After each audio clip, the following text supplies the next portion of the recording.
Renee, you have founded the Rowdy Girl Sanctuary. What was your occupation before founding the sanctuary? Are there any capabilities that were useful in your previous occupations that you have put in good use in your work for the sanctuary? Yes, my former occupation has been as an entrepreneur. I've owned and operated several different businesses. I'll be 59 years old next month. So in my early career, I was a singer, songwriter, musician, performer. So I did a lot of performing on the road. That culminated into me becoming a producer. I wrote my own curriculums for stage and vocal performance. I had my own school for performers. Uh-huh. And then I started promoting and producing shows and special events.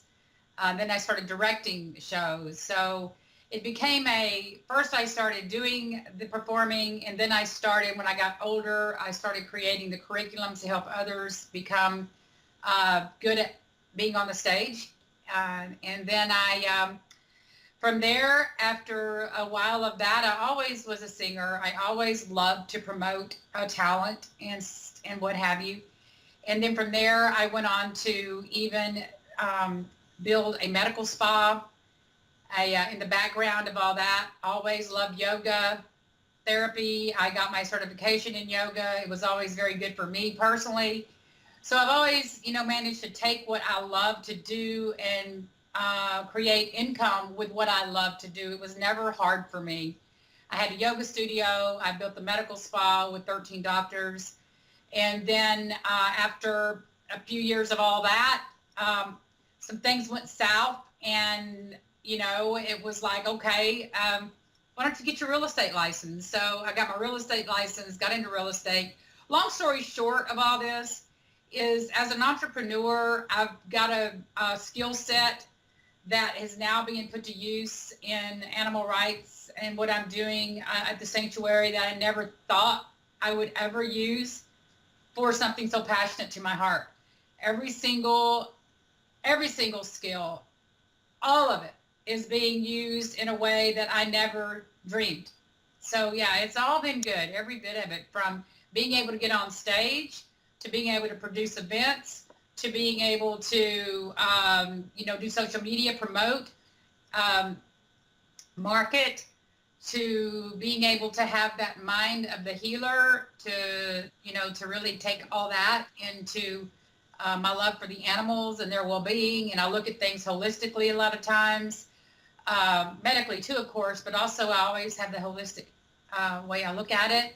And then, to become a realtor, it's just that whole academic, always dealing with forms, always dealing with government forms and this and that.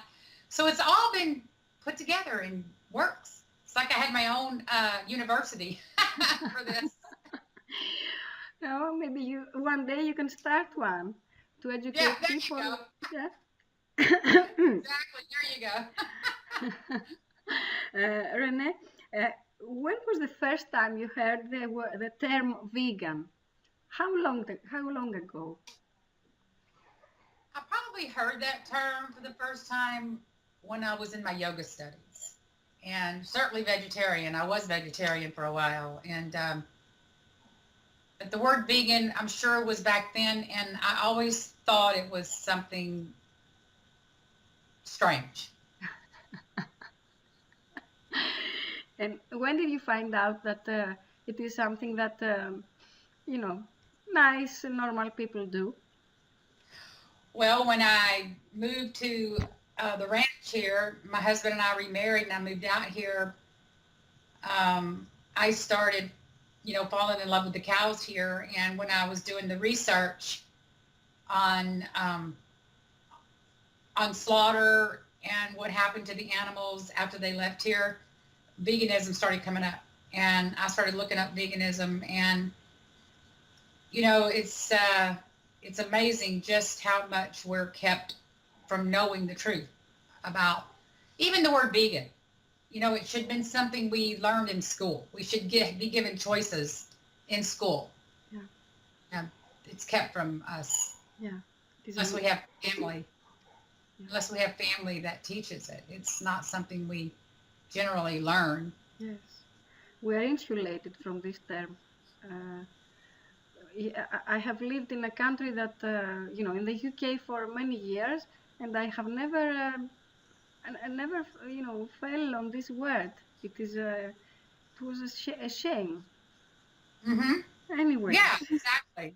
uh, Ashamed so to how think that. how long did this research last? How long did you live in the ranch before you decided you should go vegan?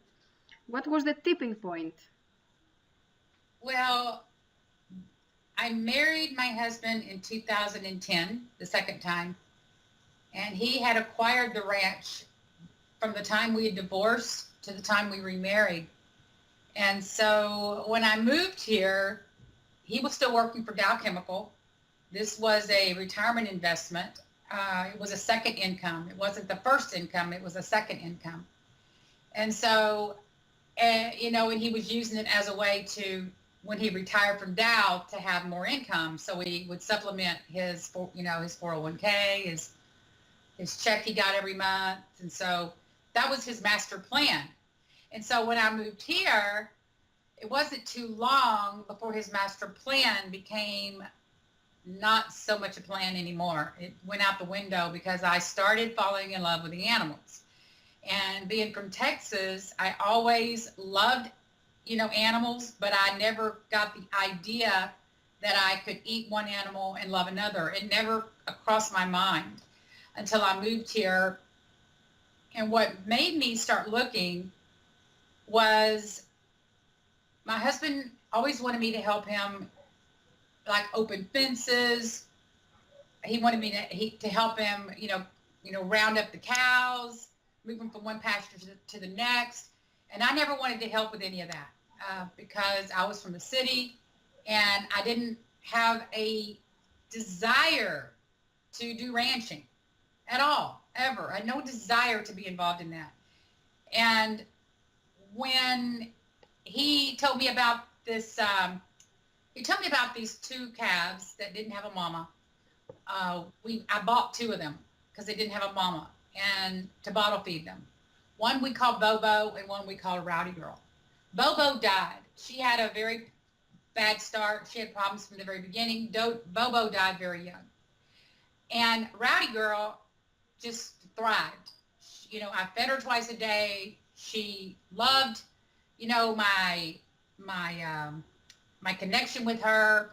Every time she saw me, she'd run. And so Rowdy Girl became my vegan activist. Rowdy Girl was the one that started to show me all the other cows. And she did it very innocently. She did it because I was feeding her. Then I started watching the other mothers feeding their children. I never watched before. I never even noticed, really. I mean, I knew they were out there, but I certainly wasn't going to think about it. So I guess that's when I started really thinking about it, was early on. And the tipping point took me 6 years. It took me 6 years of seeing the babies going to the sale barn every 6 months. It took me 6 years of, trying to live with loyalty to being a rancher's wife. And then when I would leave that idea and go out into the field with Rowdy Girl, I would slide down a rabbit hole where all possibilities existed. Like in Alice in Wonderland, if you drink one pill, you get small. If you drink one pill, you get big, or take one pill. I would swallow the pill in my mind, where made me go down a hole, and I could see that everybody was perfect, that everybody deserved to live. But then I'd have to crawl out of there and take another pill so I could be a rancher's wife. And so I was living, my insides weren't matching my outsides. It became a real conflict for me. And it took me almost losing my mind at the end of the day to say I couldn't do it anymore. Yeah. Were there any persons that helped you and inspired you to make the leap to founding the sanctuary? Did you? Yeah, there is. There's, before I started the sanctuary, obviously, um, just to kind of backtrack to that other question, because Mm-hmm. I started losing my mind, losing my mind with it all. And finally, I drew the line in the sand. I had gone vegan in October of 2014. And December of 2014 is when I talked to Howard Lyman.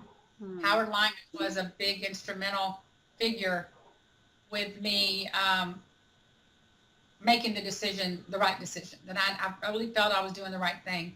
He was somebody that I knew I could talk to that would understand what I was going through more than anybody probably in the world. Yeah.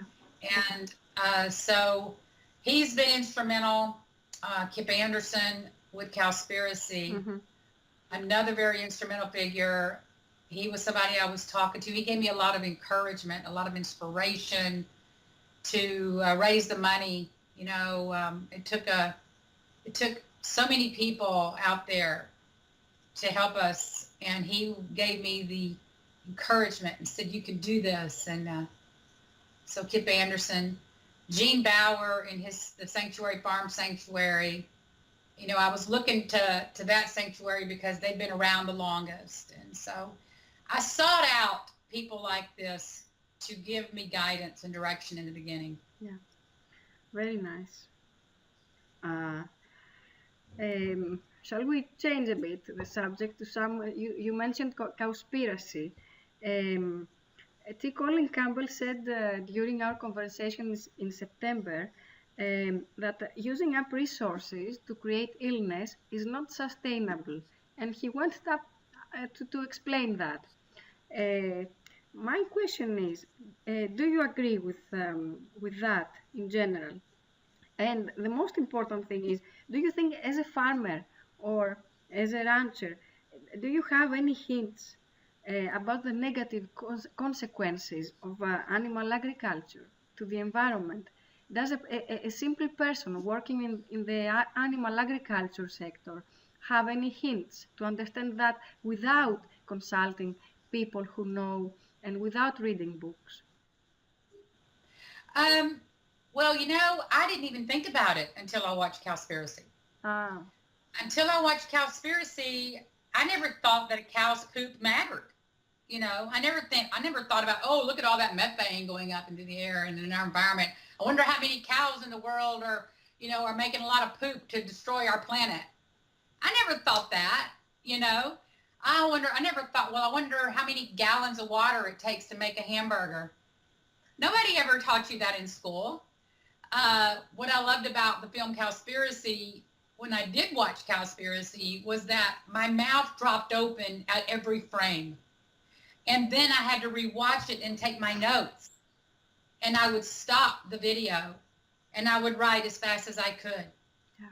Almost makes me cry. It's as if for the first time I was seeing the devastation of our planet, how we are blindly being led to believe that destruction is normal, that planetary destruction is normal, that we don't even know we're destroying the planet because we're so normalized and conditioned to believe that animal agriculture is not only right, but good for us and the animals. Yes. Yeah.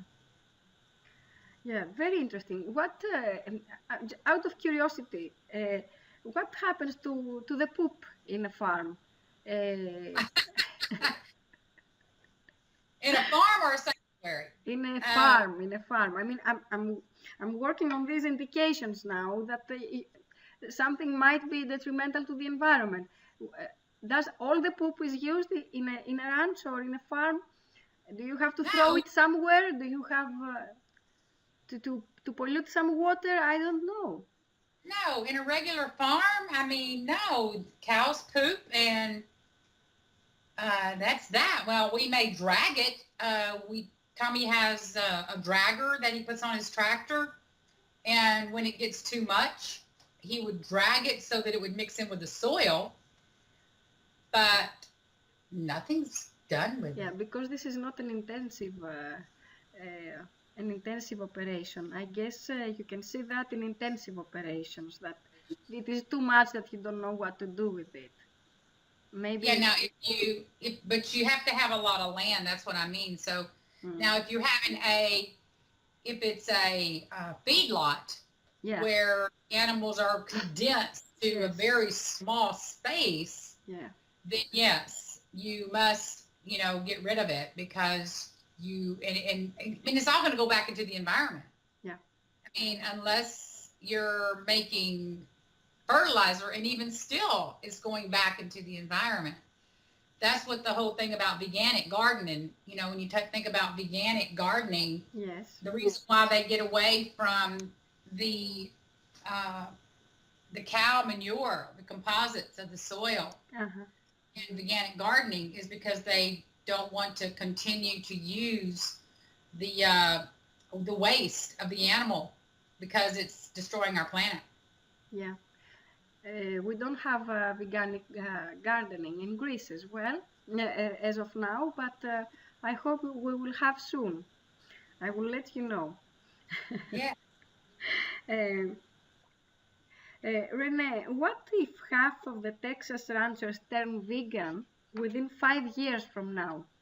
Can you imagine this scenario? Do you see ways that the same people could earn a decent life without participating in animal agriculture? If half the ranchers in 5 years go vegan, Yes. Do you feel they will have things to do? They can have a decent income without participating in animal agriculture? oh, I do believe they can. Um, that's the reason we're developing, programs now. It's all in development, the rancher advocacy program. And I really thought about it before calling it that because as former ranchers ourselves, we are advocates for not only the animals, but also people that are wanting to make this change. It's a lot of people are going to be just like my husband and I. My husband never liked killing animals. He did it because he thought it was the way it was always supposed to be. When he picked up the baton of ranching that his grandfather and his great-grandfather had done before him, he did it believing in his heart that he was doing the right thing, that he was being true to his values, his tradition. It was honorable that he did this. He was restoring his heritage, history. And so for half the people, if half the people like that go vegan, number one, they got to get through that stigma of believing that they're doing something right. They believe they're doing something really right and good and righteous. They got to get beyond that stigma. But once they do, a whole world opens. Because just like we have to go to the feed store and buy feed, when we go there, there's all these educational components about animal agriculture. You may walk up to the counter and right beside you, there's a big old tub of pig ears that you can buy and give to your dogs to eat. The chewable pig ears, real pig ears, I know. real ones. Like you can tell by looking in that bucket, there's probably a couple of hundred pigs that were killed. Just they don't miss anything. They put the ears in the jar and they sell it to you so you can give them to your dogs to eat. That's disgusting. Now, but what I'm seeing is when I go to a feed store, all these things teach me to do animal agriculture, to use the animal, to exploit the animal, to eat the animal, to believe that that's right. What if we could create a system, and we can, I believe, where we're sitting around a table saying, okay, let's create feed stores.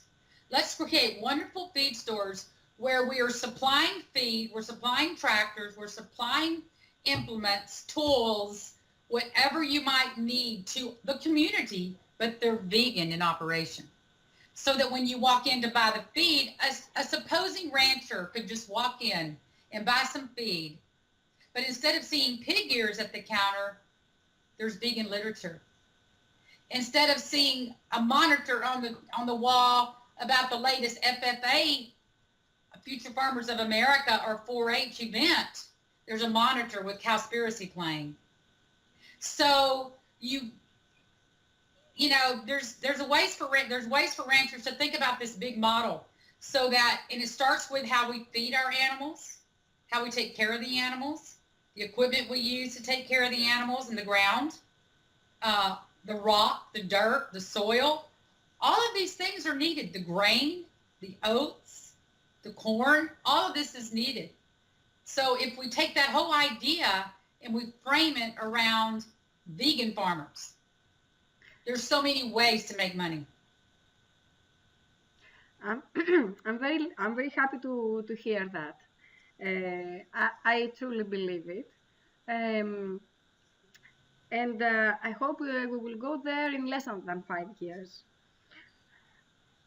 Oh, it'd be awesome. I mean, it's not happening nowhere in the world. Nobody's doing that, but that's the reason we want to have these programs, is so that when ranchers do come talk to us, and they do talk to us on a regular basis, their families, their daughters, their sisters, their next door neighbors, they contact us. But it's very confidential. They don't want anybody to know right now. It would feel embarrassed if anybody knew. But they're calling me or messaging me because they know that they can talk to someone who used to do this without feeling judged. Amazing. So they feel the social pressure of not showing their sentiments. Can't do it. It's absolutely forbidden. That's why it took me 6 years. I was forbidden to have those feelings. I was told, Renee, you need to buck up, get strong. This is the way we do things. That's what they're all doing. Oh my goodness. What about the future without animal agriculture at all? I mean, okay, you cannot have many sanctuaries, can you? Or the animals that will be in the sanctuaries will be very, very few compared to what we now have as productive animals. So, right. In effect, do you see that we're moving slowly towards a model of agriculture without animals? Yes. And I think it's important to see what you can do with your soil. Yeah. To do studies. What's the best use of this soil right now to grow whatever types of plants or grains that you could grow on that same square footage that you would grow livestock, quote unquote. Yeah. It's important to know, because you could grow food for the community. You could grow food for the animals. You could maybe decide that you want to do mulching. Take all the trees that are just falling naturally. Like in our ranch, we have a whole section that's the forest. The trees fall naturally. You pick those trees up. You have mulching machines. You create mulch. Mm-hmm. There's ways to get very creative around how to use the land productively and economically for your particular environment. That is great. Where do you see Rowdy Girl Sanctuary 10 years from now? Do you have a vision? Do you have something that you look up to and say, I want to be there in 10 years? My vision for Rowdy Girl Sanctuary in 10 years? Yes. I'll be almost 70. Yeah, that will be great. Yeah, and my vision for Rowdy Girl Sanctuary is that we would create a model, and that's always in the back of my head, that we would create a model that other people that have like minds could tap into. They could copy the model, that it would be so successful that it would be easy for people to do instead of hard. That people could go, oh, you've made this so easy for us. We've got, all the marketing's done, all the social media, all the vendors, all of it, the marketing, the strategies, everything's created for the next person that wants to do this, whether they're a former rancher or even if there's somebody that's just interested in buying a lot of land and wants to have a sanctuary. They could take that same idea, Rowdy Girl Sanctuary, have Rowdy Girl Greece, a Rowdy Girl Sanctuary in Greece. How's that? Or a Rowdy Girl Sanctuary in Montana or Yes. Idaho. You know, Yes. I see that other sanctuary. You know, that's my vision for Rowdy Girl is that we have many babies. That will be great. The Rowdy Girl Sanctuary has many babies for the environment. Yeah. Yeah. In fact, it is very interesting and amazing that I can see a new sector being born. And these new sectors, and in this new sector, the sector of non-animal agriculture, without animals, not a non-animal agriculture next to animal agriculture or working complementary, like completely disassociated from the animal agriculture sector, is so it has so many possibilities for a lot of uh, for a lot of occupations, for a lot of jobs, in education, in organization, in management. I mean, I feel it is the beginning of a new sector, and I feel you are very lucky to be living that. You are living this, the beginning of a new sector. That's my feeling. Yeah. I have to, yeah, I do believe that. It's interesting when you're in the story of something like this and you're on the outside looking in because it's it's as if there was a projector way up here that and there's something already that knows the whole script. They know everything. Something is coming through me and it's like I get to see it as it goes, but I get to have some idea about the future. Yes. Not everything, some idea. Yes. Also, in Texas, I think there is a quite strong movement of um, healthy lifestyle. People like doctors and medical centers. I see a lot of movement there. I think Garth Davis is in Texas. Meet Your Future are in Texas. Uh, some doctors, I have seen some initiatives called Get Healthy this Texas. Have you have you noticed those? There is a lot is moving in parallel, in a complementary way. Do, Yeah. is this true? Do you feel that? Oh yeah. Definitely. And becoming a sanctuary when there was nothing like that ever here has made everything magnetized to this. It's as if we become a magnet for all of that. It's like, oh my gosh, I didn't know there was so many vegan minds out there, even that live next door or next little town over or this town over. If we would have never gone vegan, I would have not known who these people are.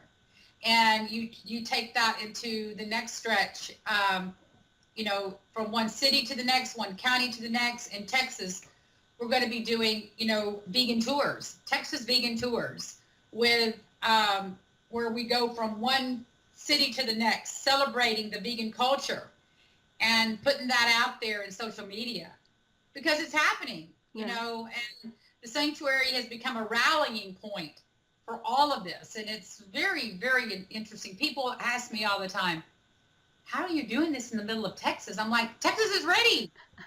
It's like Texas is so ready for this. Yeah. They are really.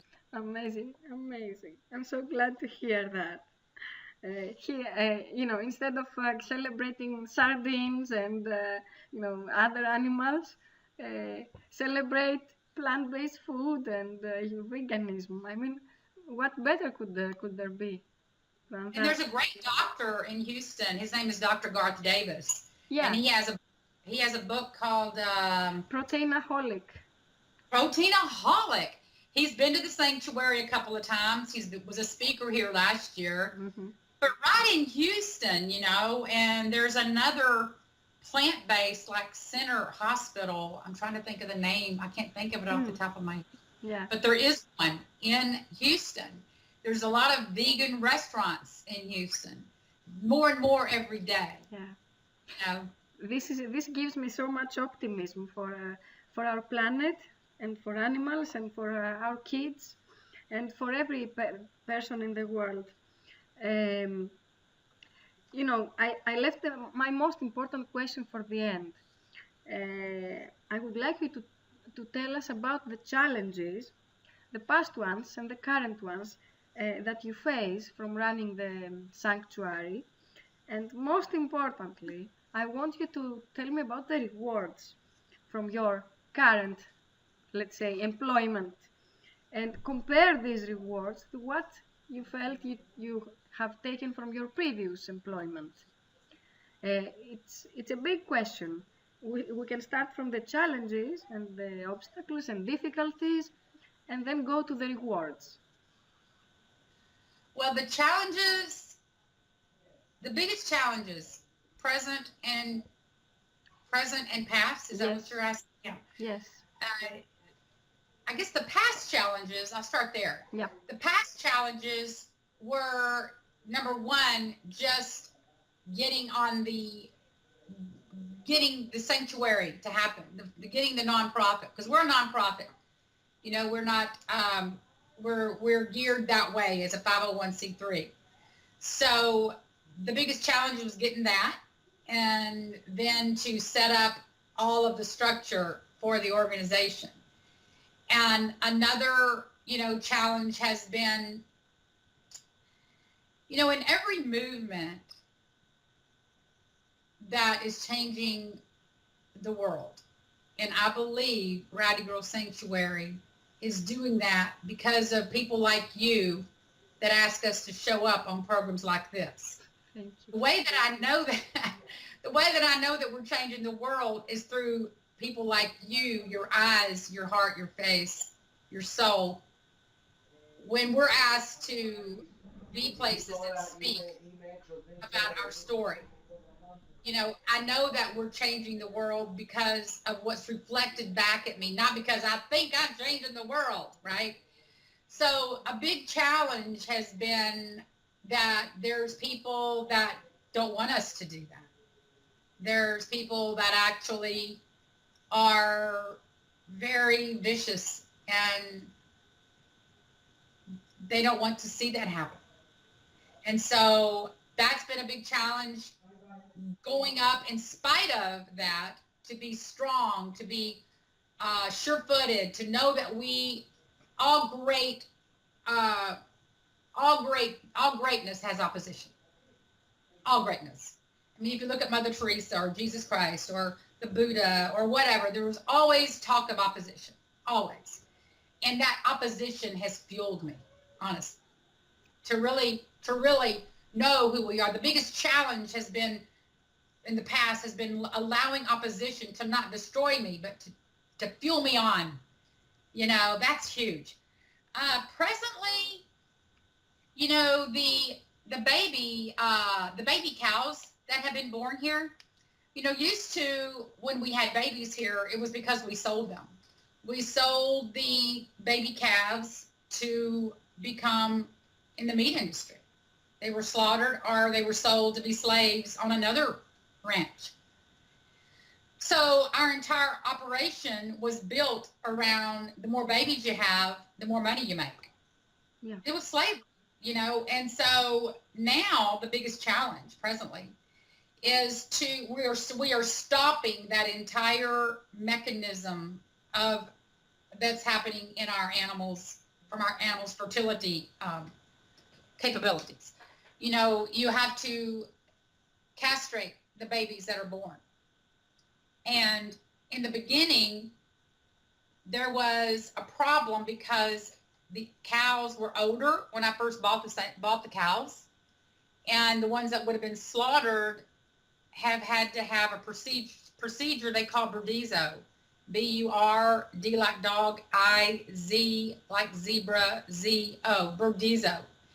And that is a form of instrument. That's an instrument that's used to clamp off the blood supply and the nerve supply to the male, to the bull, so that they don't, that they're rendered sterile.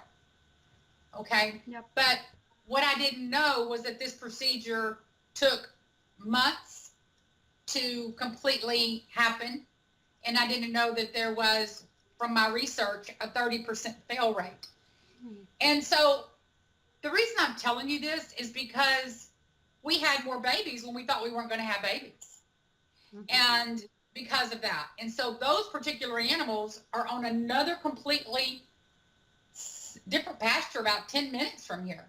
Because if they're in the same pasture, they break out and get in with the animals, you know. And so for those animals that we have a question about, they have to be surgically operated on. They got to be put to sleep because the cord that supplies the blood and the nerves is now much bigger than it is than if it was a little baby. And so you can't just do a simple castration.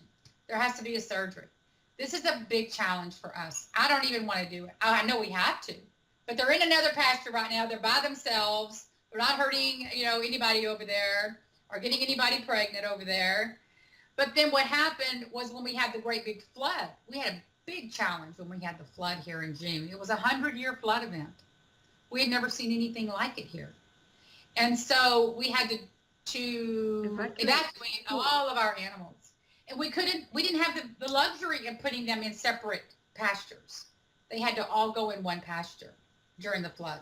And so we know that during that time, a big challenge for us is that we knew that we were subjecting our cows to getting pregnant, but it was either that or kill cows.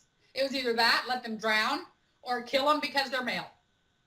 We didn't do that, obviously. So we just let nature take its course. And so we are now in the process of, you know, getting all that changed. And the beautiful side of that picture is that the Rowdy Girl herd, the original herd, that's the only one there will ever be. Their offspring now will never go to slaughter. The mothers of these children that they have now will never be afraid of when the red trailer is going to come and take them to the slaughterhouse or to the sale barn. They will never be afraid of that. So we're getting to be able to watch an entire family stay put together. And yeah, and so when they're gone, they're gone. When the original herd is gone, it's gone, you know. And your other question to that? Can you compare your life before the sanctuary and with the sanctuary? What your job satisfaction? Is it bigger now, or was it, I mean, compared to before? What do you think?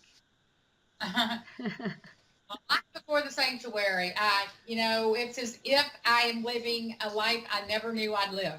I never grew up to think, when I grow up, you know, I want to be the founder of the first vegan farm sanctuary in Texas, the United States, and quite possibly the world that used to be a former cattle ranch. I never said that's what I want to do. In fact, I want to go to school and I want to get an assessment. And I wonder if on that assessment, there's a place that's going to say, you are perfectly suited to start the first ever, you know, former beef cattle ranch. I doubt it, you know. So, yeah, I said before the sanctuary, and now it's like, who knew? Who knew that I would be living slap dab in the middle of a miracle that could be actually changing, you know, the way we look at animals in our agriculture sector? Who knew that? You know, so, you know, and again, I've got to reiterate, I want to make sure we are a nonprofit, and we personally don't make a living. That doesn't mean that in the future there won't be enough money. We won't be solid enough for there to be salaries. But right now, there's not. But the possibilities for others to make an income at this, you know, whether it be through feed stores, selling, you know, whatever type of equipment a student might need are vast. This is great. So I have the feeling that you enjoy your life more now than before. Is that true? I enjoy, yeah, I can say that's two parts. Yep. Some days I'm wondering, what the heck have I done? Some days, but the thing is, even though I may think that some days, I'm so fueled by my passion for these animals and for the future. You know, that question It's not about my enjoyment today. It's about fulfillment. It's about what's right. Uh-huh. It's about what's ethically right. Yep. Yeah, fulfillment, even that, the what really is behind my motives is doing what's ethically right by my choices, not by my tradition or culture. Once I saw the truth, I was morally bound and ethically charged to put one foot in front of the other and be the kind of person that I know I need to be to fulfill this, than it is for me to do something, or do this, do that. It's about being the kind of person that I need to be in order for this to happen. It's not easy. It's not for everybody. I certainly don't want to put it out there that this would be the kind of, it's not for everybody. It takes a very strong constitution, one that I didn't even know I possessed. This is great. And I think it is very inspiring it will be very inspiring to my students. And I would like to close this discussion with you telling them from your heart something like, that expresses your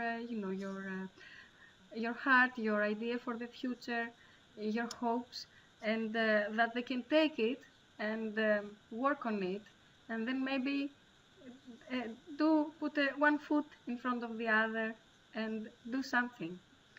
Can you please? Yeah, sure. My hope for the future is that there would be young minds and hearts in this room that would be willing to feel instead of think. For a minute, just feel in here if it's morally right to eat children and their mothers, to eat children. Is it morally right to take little baby chicks and throw them into a macerator and rip them to shreds just because they're male and they can't lay eggs and be a commodity? Is it morally right? Take a minute to feel where we're going to be 50 years from now on our planet if we continue to raise animals for food, for pleasure, for clothing, for furniture, for experimentation. Is that morally right? Can we, for a minute, get behind our heart, our soul, our purpose for being a human on this planet right now and do the right thing because it's right? Thank you very, very much from the bottom of my heart about that, about the whole conversation.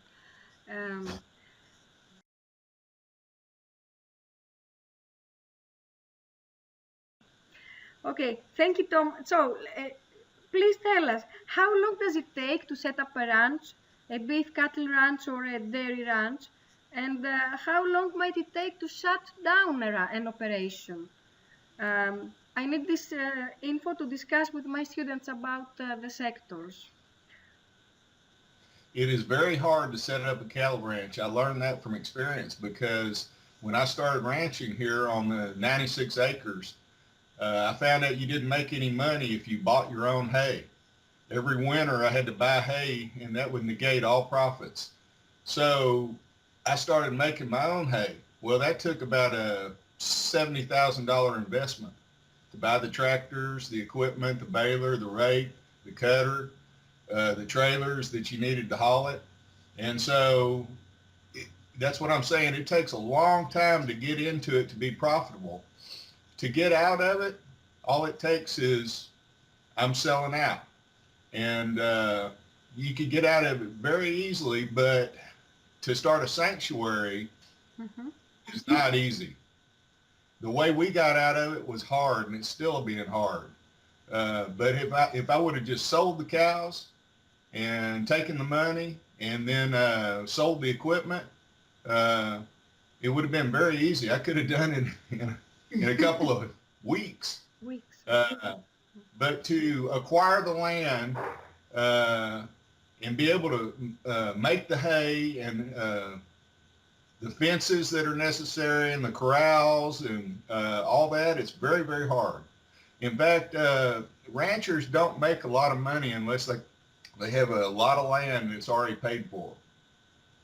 Okay. So, it's more than a year. What I can keep it is that it is more than a year to enter this sector. Oh, yes. Yes. Okay. I mean, to start a ranch, you have to go and buy your initial stock. You have to make sure your fences are good, your water systems are good, Right. your corrals, everything. It's tough, and to get out of it would be just like instant almost. If everybody becomes vegan, how are you going to find somebody to buy you when you want to get out? Well, you know, a lot of people have gotten out of the business and become vegan, but they didn't do what we did. Uh, I know one person in particular that's very famous that wrote books and everything. They had over 20,000 cows. There's no way that you can save 20,000 cows at this point in our history. They sold the cows and got out of the business and became vegan. And on the other hand, what Renee did kind of forced me to do what I did. She told me she was going to follow me to the sale yard. She was going to buy them back with her credit card. She was going to go to jail and make me so embarrassed. And so I said, damn it, I'm just going to get out of the business. And she goes, well, if you're going to get out of the business, why don't you just sell them to me? And I said, that's stupid. They do that. They make sanctuaries in California and New York. They don't do that in Texas. And so I thought, okay, yeah, you can buy my cows for a cheap price. And I figured in a week or two, she'd come to her senses and realize that she couldn't get any money. And we go back to whatever we were going to, do. And within a week, she had raised some money, and I couldn't go back on my word. So then I started having to think about it. And since my dad had died when he was 62 of a heart attack, that was my first initial step into being a vegan. I decided, well, I'm not that healthy. I know I could improve my health. And so I started eating like she was eating, and it just was a process for me. And I never liked to, see animals go down a slaughter line. And I knew that when I dropped my calves off at the sale barn, that's what would happen to them. But when I realized I didn't have to eat meat to survive, nobody has to eat meat to survive in this day and age. It may have been different 100 years ago. In the wintertime, they couldn't grow crops, et cetera, et cetera. So, I'm still changing. Yeah, it's a process. Yes. Once you take the decision to go vegan, it's a process. But it is an eye-opening process and a way-opening process. I mean, you find out so many things are important that important to the planet, to your kids, to your health. That before you took the decision to go vegan, you just ignored them. So everything, is a part of a total. And veganism for me is, the key to open this big new world. This is how I see it. It is. It's opened up. We were just talking about this earlier. Going vegan it changed my political views. It changed my views on so many things that I used to think different than going vegan now. It's all different. It's opened me up to see compassion for everyone. Yes. It's true. That's one of the biggest valuable things that's happened, is that going vegan has caused me to see everyone equal. We used to have the deer heads on the wall. Oh. And now when I see deer heads on the wall, I see people's heads on the wall. Yes. That's as if it's a person, Yes. because it is to me. Yes. It should change everything.